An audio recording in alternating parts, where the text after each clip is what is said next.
আসসালামু আলাইকুম। ওয়ালাইকুম সালাম। কেমন আছেন? ভালো আছি। সামনে সংসদ নির্বাচন। জি, এই সংসদ নির্বাচনে কোন দল ক্ষমতা আসলে দেশের মানুষ শান্তিতে থাকবে আপনি মনে করেন? আমি মনে করি বিএনপি একটা শক্তিশালী দল। বিএনপি একে এক দুই তিনবার নির্বাচনে আসছে, তারা দেশ চালাইছে, খালেদা জিয়া দেশ চালাইছে, বেগম খালেদা জিয়া। আমরা ভালো পাইছি, জিনিসপত্র দাম সস্তাতে খাইতে পারছি। চাইল খাইছি 12 টাকা 15 টাকা কেজি, আর এখন চাইলের বাজার হলো 80 টাকা 70 টাকা কেজি। আমরা মনে করি যদি বিএনপি ক্ষমতায় আসে ফিরে আবার এই পূর্ব আমল ফিরে আসবে। আমরা জিনিসপত্র সস্তায় খাইতে পারবো, চাইল খাইতে পারবো, গরিব রিক্সা চালক ভ্যান চালক নিরহ মানুষ শান্তি চলতে পারবো, খাইতে পারবো, ঘুমাইতে পারবো, এটা মনে করি। যদি বিএনপি ক্ষমতায় আসে তাইলে বেগম খালেদা জিয়া তারেক জিয়ার নেতৃত্বে দেশে এই উন্নয়ন হবে। চুর বাটপার থাকবে না, সন্ত্রাস থাকবে না, মুক্ত হয়ে যাবে।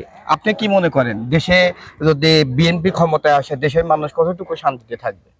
ইনশাআল্লাহ আল্লাহ রহমতে বিএনপির ভারপ্রাপ্ত চেয়ারম্যানের যেটা দিছে যে অন্তপক্ষে সুস্থ যে সমাজজীবী লোকগুলো আছে সমাজজীবী রিক্সা ভ্যান অটো, এরা অন্তপক্ষে কি সবাই তো ভালো থাকবে, এরা বেশি ভালো থাকবে।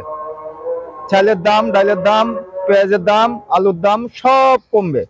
এটা আমাদের ভারপ্রাপ্ত চেয়ারম্যান সাহেব আমাদেরকে বার্তা দিয়েছে যে অনেক কিছু কম হয়, মানে আমাদের জন্য একটা কার্ড ব্যবস্থা করা হবে, নিরীহ মানুষের জন্য একটা কার্ড ব্যবস্থা করা হবে।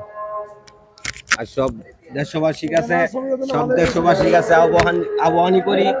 আহ্বান জানাই, যারা বিএনপি কর্মী আছেন, বরঞ্চ বিএনপি ছাড়া আছেন, তারা আপনাকে দানের শীষে ভোট দিবেন।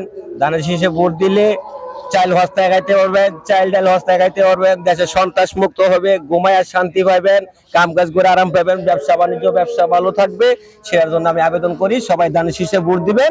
তারেক জিয়া দেশ গঠন করবে, দেশ শান্তিতে চালাইবে, এটা আমরা কামনা করি। আসসালামু আলাইকুম ভাই, কেমন? আগে আমি যে কথাগুলো বলবো মিডিয়া, এই কথাগুলো কি প্রচার হবে?